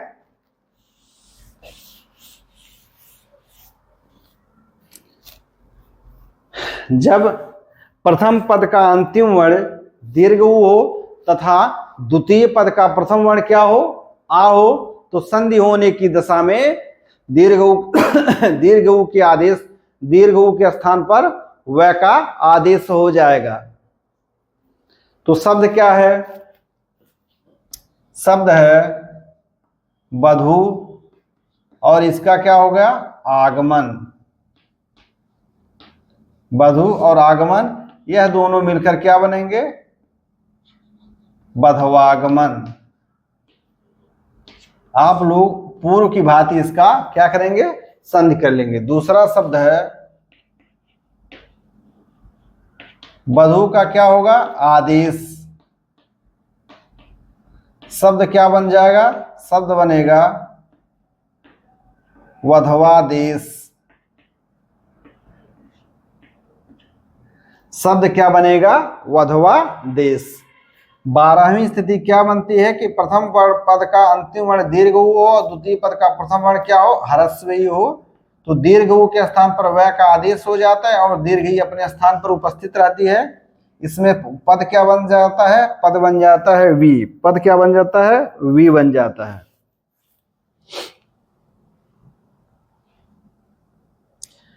इसमें हम लोग क्या देख लेते हैं उदाहरण, तो एक उदाहरण देख लेते हैं कि प्रथम पद का अंतिम वर्ण दीर्घ उ हो, तो एक शब्द है वधु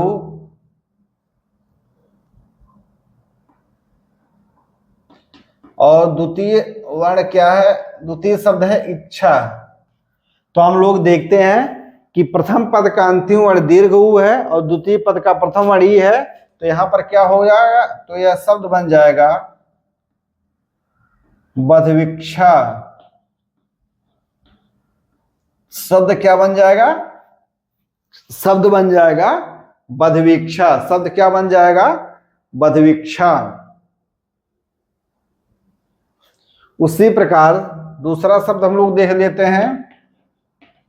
जब वधु का मेल इष्ट से होता है तो क्या बन जाता है, यह बन जाता है बधविष्ट। शब्द क्या बन जाता है, शब्द बन जाता है बधविष्ट। आप लोग पूर्व के भांति आप लोग क्या करेंगे, इसका संधि करेंगे क्योंकि कक्षा काफी बड़ी हो जा रही है। आइए हम लोग 13वीं स्थिति देख लेते हैं कि प्रथम पद का अंतिम वर्ण दीर्घ उ हो और द्वितीय पद का प्रथम वर्ण क्या हो, दीर्घ ई हो, तो दीर्घ उ के स्थान पर व का आदेश और दीर्घ ई अपने स्थान पर। शब्द क्या बनेगा, शब्द बनेगा दीर्घ वी। दीर्घ वी नहीं माने व और दीर्घ ई मिलकर के क्या बनाएंगे, तो व और दीर्घ ई मिलकर बनाएंगे दीर्घ वी। शब्द क्या है, शब्द है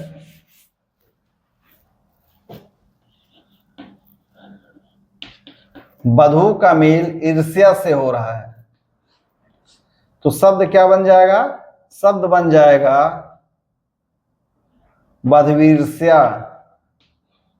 शब्द क्या बन जाएगा, बधवीर्ष्या। आइए हम लोग 14वीं स्थिति देख लेते हैं कि प्रथम पद का अंतिम वर्ण दीर्घ उ हो और द्वितीय पद का प्रथम वर्ण क्या हो, ए हो, तो दीर्घ उ के स्थान पर व का आदेश और ए अपने स्थान पर आता है। शब्द क्या बन जाता है, वे बन जाता है। शब्द क्या बन जाता है, शब्द बन जाता है वे।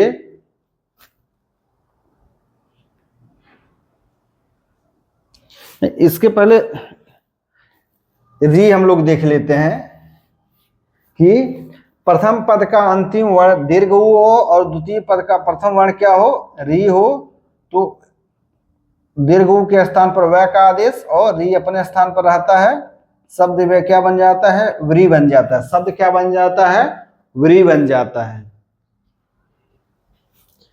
तो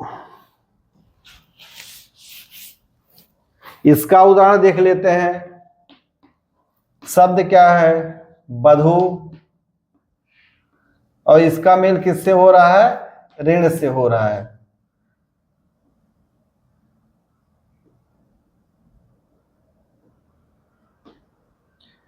तो इसका हम लोग लिख सकते हैं बध,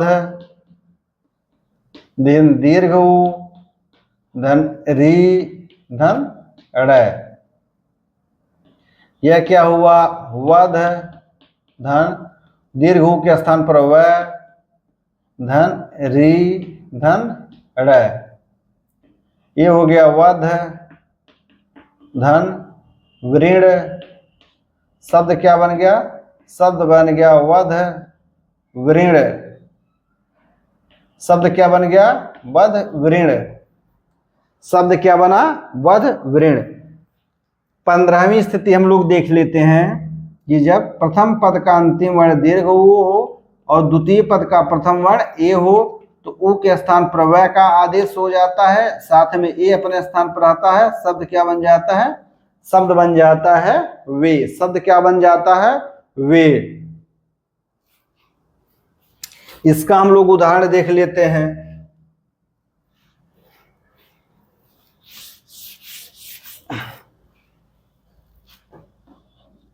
शब्द है बधू, धन एसड़ा। यह शब्द मिलकर के बन जाएगा बधवेसड़ा।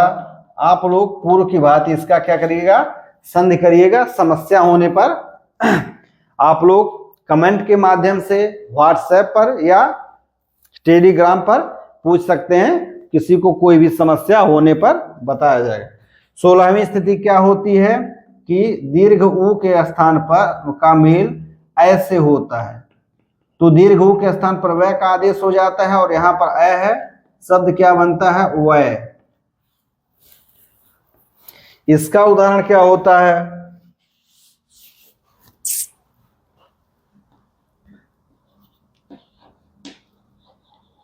वधू का मेल जब ऐश्वर्य से होता है तो शब्द बन जाता है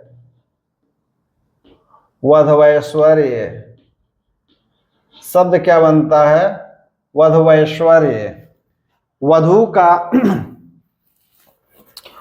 का मेल जब ऐश्वर्य से करते हैं तो शब्द क्या बन जाता है, वध ऐश्वर्य। अब 17वीं स्थिति हम लोग देख लेते हैं कि जब प्रथम पद का अंतिम वर्ण दीर्घ ऊ हो और द्वितीय पद का प्रथम वर्ण ओ हो, तो दीर्घ ऊ के स्थान पर वह आदेश हो जाता है और यहाँ ओ रहता है। शब्द क्या बनता है, शब्द बन जाता है ओ।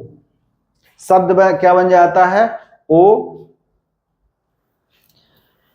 उदाहरण हम लोग देख लेते हैं। तो उदाहरण है, चूंकि संस्कृत में दीर्घ ऊ से बहुत संस्कृत में दीर्घ ऊ से समाप्त होने वाले शब्द बहुत कम मात्रा में होते हैं, इसलिए हमको बधू का ही एक उदाहरण मिल पा रहा है। तो बधू और ओज का मेल जब होता है तो प्रथम पद का अंतिम वर्ण दीर्घ ऊ है, द्वितीय पद का प्रथम वर्ण ऊ है, तो शब्द क्या बनता है, शब्द बन जाता है वधओज। शब्द क्या बन जाता है, वधओज।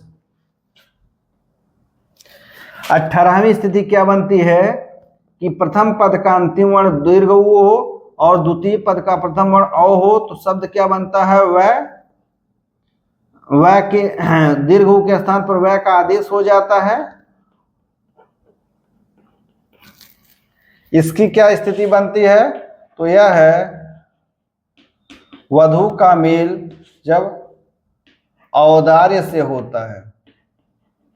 वधू का मेल जब औदार्य से होता है तो शब्द क्या बनता है, वधौदार्य। वधू का मेल जब औदार्य से होता है तो शब्द क्या बनता है, तो शब्द बन जाता है वध्योदार्य। उम्मीद है कि यण स्वर संधि के अंतर्गत हम लोगों ने जो दूसरा उपनियम पढ़ा था, उस दूसरे उपनियम के आधार पर जो 18 स्थितियां बनती हैं हमने उसको समझा। और हम लोगों के लिए एक अच्छी बात है कि हमें 18 स्थितियों के लिए 1-2 शब्द प्राप्त हो गए हैं। तो आप लोग इन सब शब्दों को नोट कर लीजिएगा। ये सब शब्द परीक्षा में पूछे गए हैं या पूछे जा सकते हैं। आइए तो यण स्वर संधि का जो नियम है उसके आधार पर जो तीसरा उपनियम बनता है उसको हम लोग देख लेते हैं। तो इसको हम हटा देते हैं।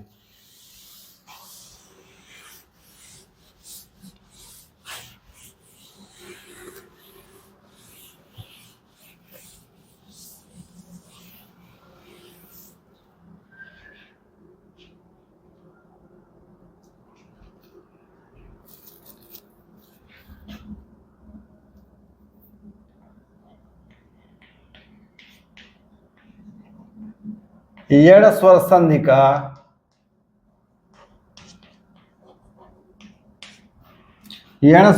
का तृतीय उपनियम। यण स्वर संधि का जो तृतीय उपनियम है वह क्या कहता है, तो हमने 2 उपनियम पढ़ लिए। पहले उपनियम में क्या था कि प्रथम पद का अंतिम वर्ण ह्रस्वई अथवा दीर्घई हो। द्वितीय उपनियम में क्या है कि प्रथम पद का अंतिम वर्ण ह्रस्व उ अथवा दीर्घ उ हो। तृतीय उपनियम क्या कहता है कि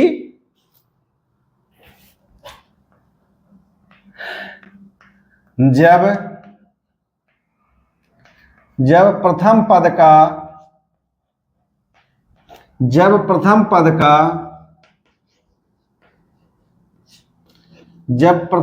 का अंतिम वर्ण री हो तथा जब प्रथम पद का अंतिम वर्ण री हो तथा द्वितीय पद का प्रथम वर्ण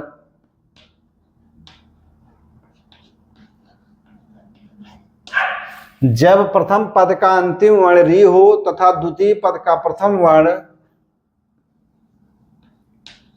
कोई भिन्न स्वर हो। जब प्रथम पद का अंतिम वर्ण री हो तथा द्वितीय पद का प्रथम वर्ण कोई भिन्न स्वर हो, किससे हो, री से कोई भिन्न स्वर हो, तो संधि होने की दशा में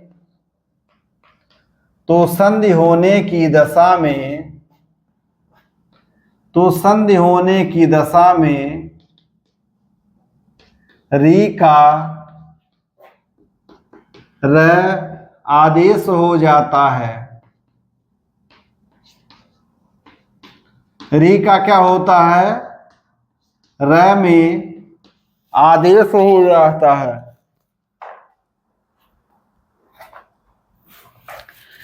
जब प्रथम पद का अंतिम वर्ण री हो तथा द्वितीय पद का प्रथम वर्ण कोई भी री से कोई भिन्न स्वर हो, तो संधि होने की दशा में री का र का आदेश हो जाता है।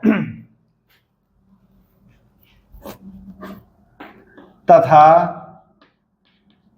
वही भिन्न स्वर, कौन भिन्न स्वर, द्वितीय पद का प्रथम वर्ण तथा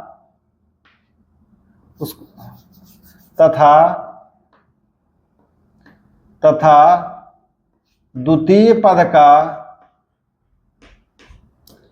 प्रथम स्वर वर्ण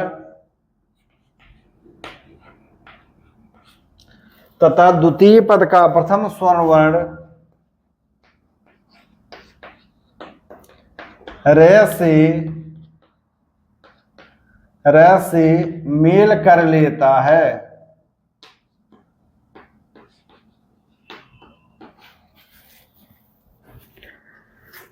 तृतीय उपनियम क्या कर रहा है कि जब प्रथम पद का अंतिम वर्ण री हो तथा द्वितीय पद का प्रथम वर्ण री से भिन्न कोई स्वर हो, हम लोग जानते हैं भिन्न स्वर रहेगा तभी यण स्वर संधि होगी, समान स्वर आ जाएगा तो दीर्घ स्वर संधि हो जाएगा।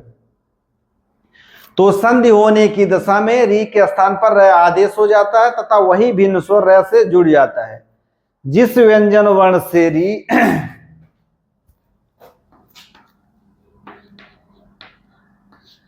जिस व्यंजन वर्ण से री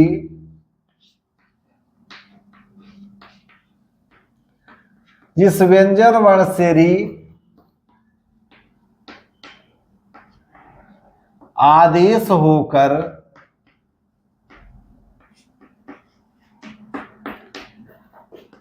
र बनता है,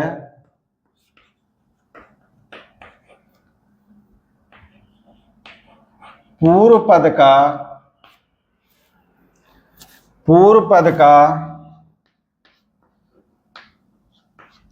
वह व्यंजन वर्ण आधा हो जाता है। आधा का मतलब स्वर रहित हो जाता है।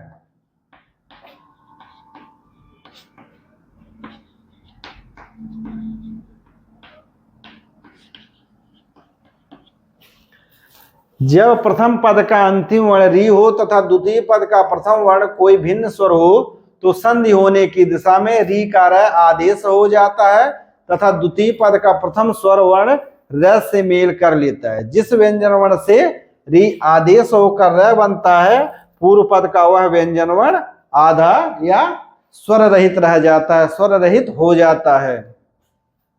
इस प्रकार क्या बनता है कि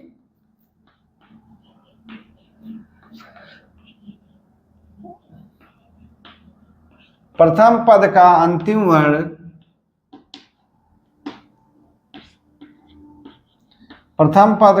वर्ण क्या हो? री हो। द्वितीय पद का प्रथम वर्ण क्या होगा?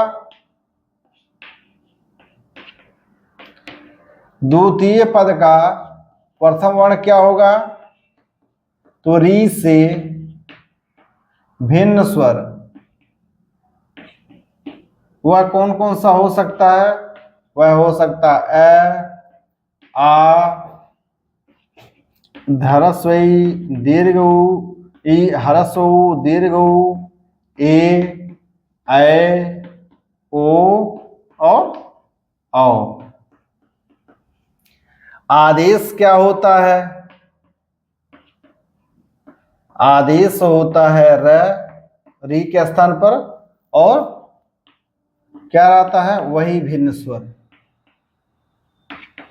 अब वही भिन्न स्वर कितने हो सकते हैं? 10 हो सकते हैं। कौन कौन से? अ, आ, ह्रस्व ई, दीर्घ ई, ह्रस्व ऊ, दीर्घ ऊ, ए, ओ, औ। कितने हो गए? तो 10 होंगे। 1 2 3 4 5 6 7 8 9 10। तो इस उपनियम के आधार पर कितनी स्थितियां बनेंगी? 10 स्थितियां। कितनी स्थितियां बनेंगी? 10 स्थितियां बनेंगी। कब? कि प्रथम पद का अंतिम वर्ण री हो और द्वितीय पद का प्रथम वर्ण अ हो। प्रथम पद का अंतिम वर्ण री हो, द्वितीय पद का प्रथम वर्ण आ हो। प्रथम पद का अंतिम वर्ण री हो, द्वितीय पद का प्रथम वर्ण ह्रस्व ई हो। ऐसे करते हुए 10 स्थितियां बनेंगी। आप लोग इसको नोट कर लीजिए। आइए 10 स्थितियों का हम लोग संक्षेप में चर्चा कर लेते हैं।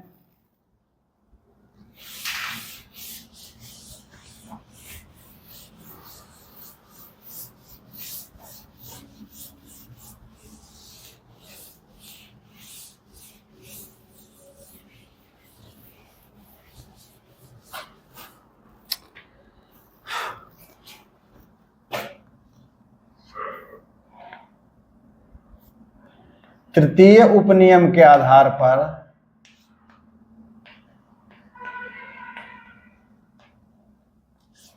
तृतीय उपनियम के आधार पर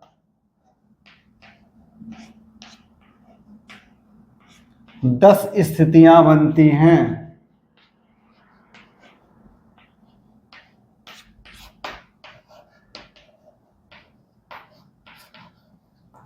पहली स्थिति क्या होती है कि प्रथम पद का अंतिम वर्ण री हो और द्वितीय पद का प्रथम वर्ण क्या हो, अ हो। तो चूंकि यह दोनों असमान स्वर हैं तो यहाँ पर क्या होगा, र का आदेश हो जाएगा, अ अपने स्थान पर रहेगा और शब्द क्या पद क्या वर्ण शब्द पद क्या बन जाएगा, तो पद बन जाएगा र। पद क्या बन जाएगा, तो पद बन जाएगा र।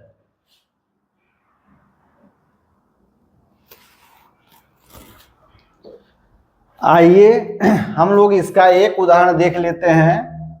जैसे एक शब्द है मात्र और दूसरा शब्द है अर्थ। हमें क्या करना है, हमें मात्र और अर्थ का संधि करना है। तो हमारे पास शब्द युग्म क्या हो गया, मात्र और अर्थ। आइए हम लोग इसका वर्ण विच्छेद कर लेते हैं।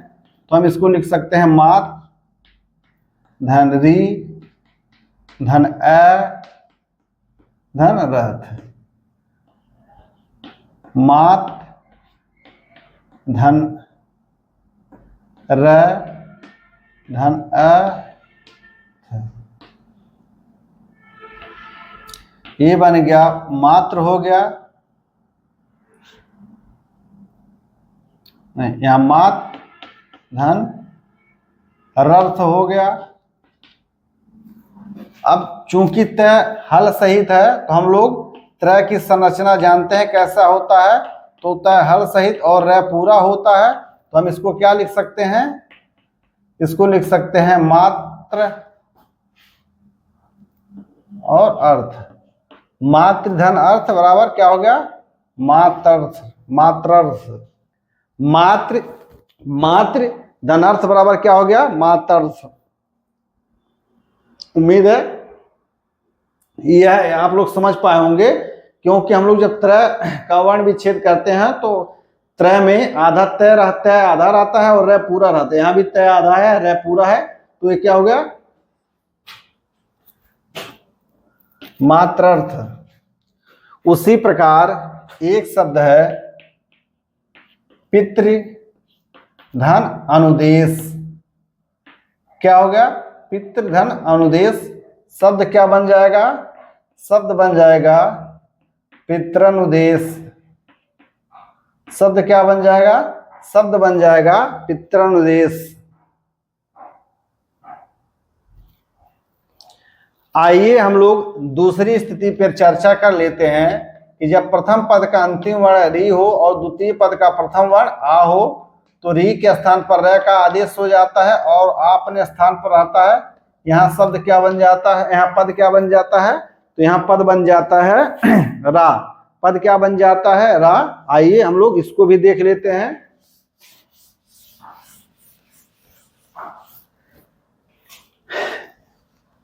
एक शब्द हम लोगों ने देखा पितृ।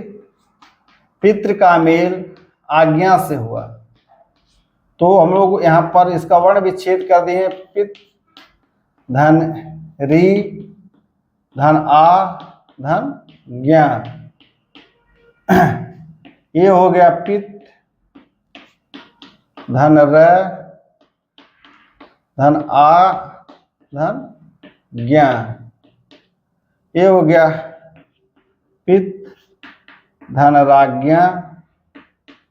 शब्द बन जाए पित्राज्ञा। उसी प्रकार एक शब्द है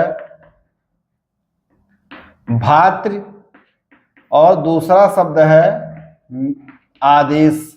जब भातृ का मेल आदेश, भ्रातृ का मेल आदेश से होता है तो शब्द क्या बनता है, भात्रादेश। भ्रात्राद्रेश, भ्रात्रादेश क्या बनता है, भात्रादेश। उसी प्रकार से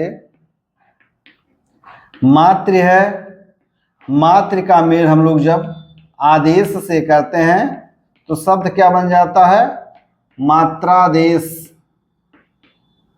शब्द क्या बन जाता है, मात्रादेश।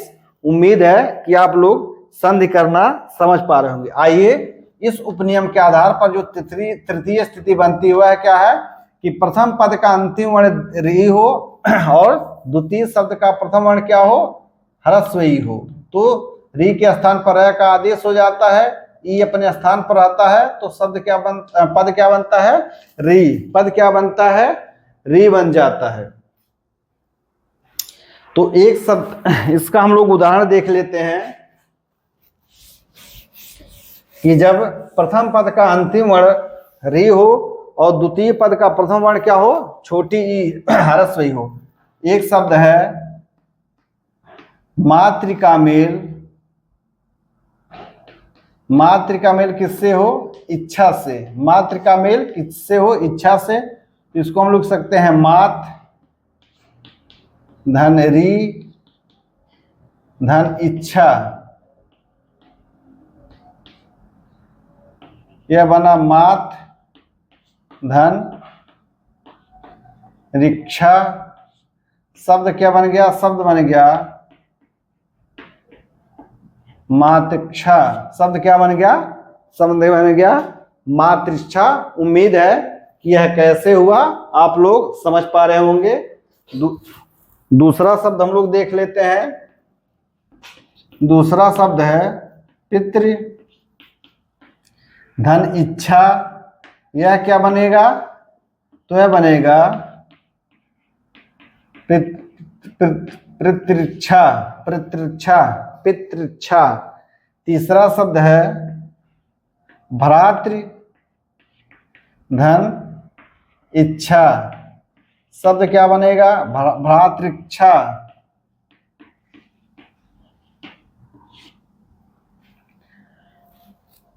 तृतीय उपनियम के आधार पर जो चौथी स्थिति बनती है वह क्या होती है कि प्रथम पद का अंतिम वर्ण री हो और द्वितीय पद का प्रथम वर्ण दीर्घ ई हो, तो री के स्थान पर र आदेश हो जाता है और यहाँ दीर्घ ई रहता ही है, तो शब्द पद क्या बनेगा, पद बनेगा दीर्घ री। पद क्या बनेगा, दीर्घ री। इसमें हम लोग एक शब्द देख लेते हैं, एक दो शब्द।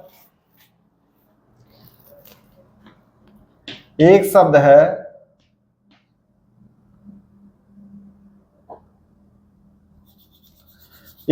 है धातृ धन ई।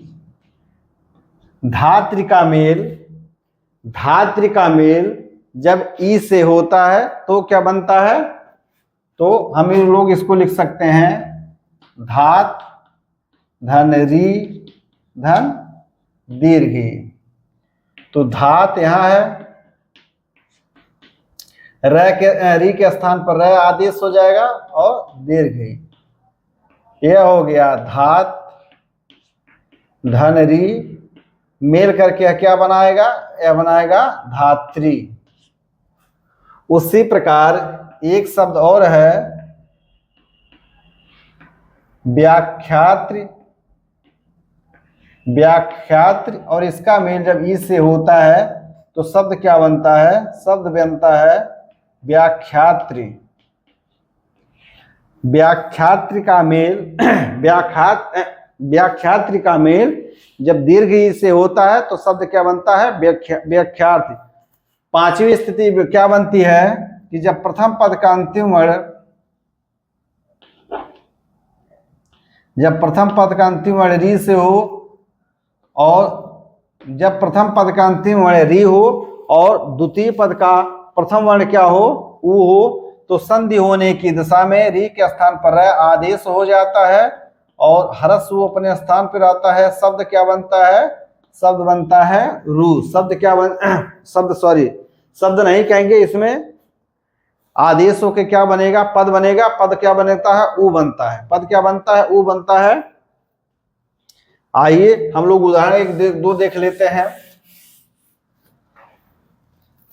पहला उदाहरण है मातृका मेल जब उपदेश से होता है। मातृका मेल जब उपदेश से होता है तो शब्द क्या बनेगा, मातृका मेल जब उपदेश से होता है तो शब्द क्या, तो संयुक्त शब्द बनता है मातृपदेश। शब्द क्या बन जाएगा, मातृपदेश। हम लोग संधि करना बहुत समय से सीख रहे हैं, तो मुझे उम्मीद है कि आप लोग इस प्रकार से कर सकते हैं। एक और शब्द देख लेते हैं। एक शब्द है दात्र धन उत्कंठा। एक शब्द है दात्र, दात्र का मेल जब उत्कंठा से होता है तो शब्द क्या बनता है? शब्द बनता है दात्रुत्कंठा। उम्मीद है कि आप लोग संधि करने की यह क्रिया समझ पाएंगे।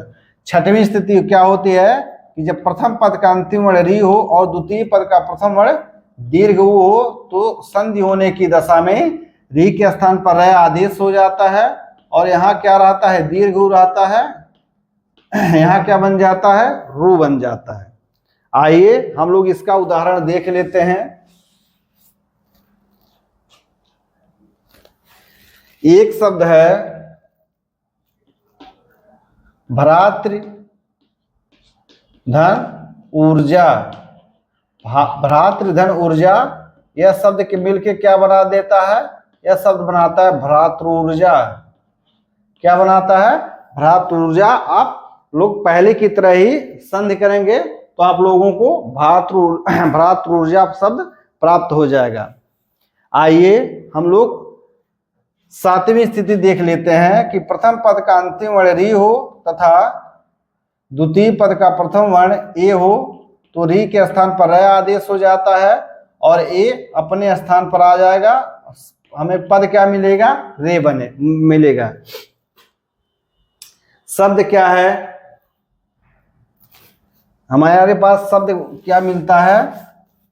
हमें एक शब्द मिलता है भ्रातृ और एषणा। भ्रातृ और एषणा मिलता है तो हमारे पास संधियुक्त शब्द क्या आता है? भ्रातृषणा। भ्रातृषणा शब्द हमें प्राप्त होता है। आठवीं स्थिति क्या प्राप्त होती है कि प्रथम पद का अंतिम वर्ण री हो और द्वितीय पद का प्रथम वर्ण अय हो तो संधि होने की दशा में री के स्थान पर र का आदेश होता है और ए के स्थान पर अय होता है। हमें सब संधियुक्त पद क्या मिलता है? संधियुक्त पद मिलता है र। इसका हम लोग उदाहरण देख लेते हैं। हमें इसका उदाहरण मिलता है मातृ धन ऐश्वर्य। मातृ और ऐश्वर्य का मेल जब होता है तो हमें क्या प्राप्त होता है? तो हम लोग पहले शब्दयुग्म में मिल गया, वर्ण विच्छेद करेंगे, फिर संधि वर्ण की पहचान करेंगे, फिर वर्ण परिवर्तन, फिर शब्दयुक्त संधि युक्त शब्द। तो हमें क्या मिल जाता है? हमें मिलता है मात्रैश्वर्य। हमें संधियुक्त शब्द क्या मिलता है? तो संधियुक्त शब्द मिलता है मात्रैश्वर्य। उसी प्रकार से तृतीय उपनियम के आधार पर जो नौवीं स्थिति मिलते हुए क्या होती है कि प्रथम पद का अंतिम वर्ण री हो और द्वितीय पद का प्रथम वर्ण ओ हो तो क्या होता है? री के स्थान पर र का आदेश हो जाता है और यहाँ ओ होता है तो शब्द क्या बनता है? रो। आइए हम लोग भी इसका एक दो उदाहरण देख लेते हैं। एक शब्द है यहाँ भ्रातृ धन ओक। हमें शब्द क्या मिल जाता है? भ्रात्रोक। दसवीं स्थिति क्या प्राप्त होती है कि प्रथम पद का अंतिम वर्ण री हो तथा द्वितीय पद का प्रथम वर्ण अ हो तो संधि होने की दशा में री के स्थान पर र आदेश हो जाता है और अ अपने स्थान पर रहता है तो पद क्या बनता है? पद बनता है रौ। पद बनता है क्या? रौ।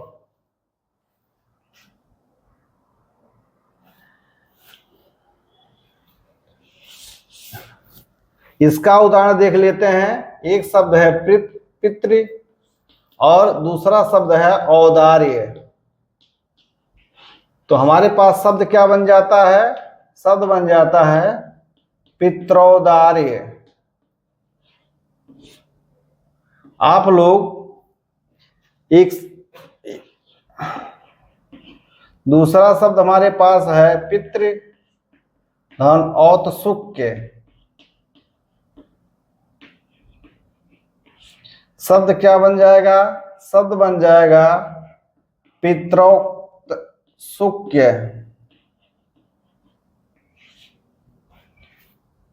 तो इस प्रकार हम लोगों ने यण स्वर संधि को देखा।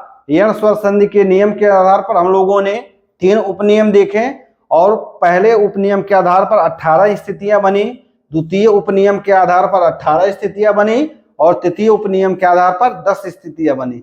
हमने प्रथम उपनियम के आधार पर 16 स्थितियों का उदाहरण दिया।